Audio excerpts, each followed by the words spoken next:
wala kami ganong pinagdaanan ni Jessica since naka-isang taon lang kami eh. Pero nung time na nagliligawan kami, ang hirap talaga. Akala ko walang pag-asa kasi no boyfriend since birth eh. Talagang kahit manliligaw, hindi daw tumatanggap.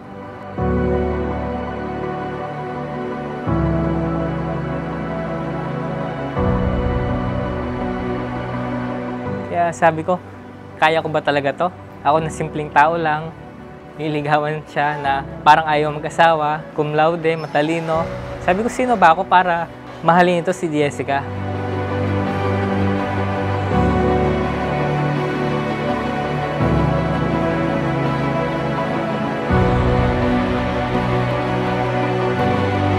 Pero dahil naniniwala ako na yung pag-ibig na to, binigay ng Diyos para sa akin, para sa aming dalawa, nilakasan ko lang, tinibayan ko lang yung loob ko hanggang sa nakuha ko na may loob niya.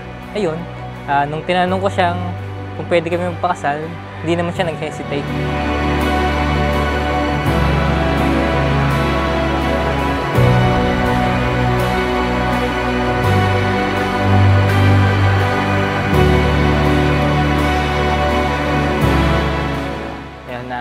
Ayun, sa simbahan na lang, I love you.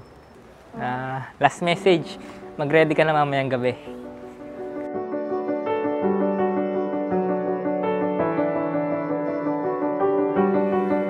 Took a picture the night we met, while the light turned to night in the... To Wesson Love, it started with chocolates really. Then parang ang bilis lang ng 1 year, para ko nakakita ng best friend. So you're my forever Chingu love. So thank you for being you. I hope to discover more of you in our next chapter. Once everything was in view, spinning round in a faded dress, room full of party guests, everyone's looking at you. And is it really any wonder that there was never any other love?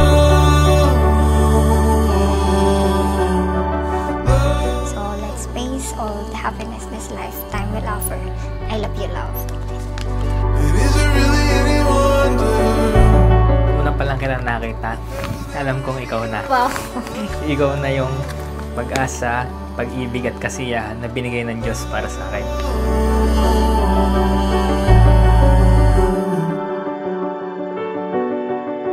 Kaya aming ipapanalangin, kaya aming ipagdadasal ng bagong yugto ng buhay na ito, ang aming samo sa Diyos, Ronnie Wesson at Jessica, sana mabuhay kayo nang lagi may pagmamahal sa isa't isa, may maunlad na pamumuhay, at higit sa lahat, may maigting na pananalig sa Diyos.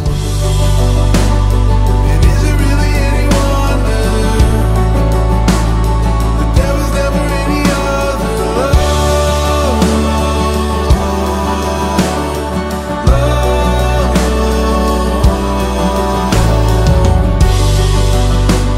Ronnie Wesson, sumasang kaba ng maging asawa si Jessica na narito ngayon alinsun sa mga batas at mga ituntunin ng ating banal na simbahan.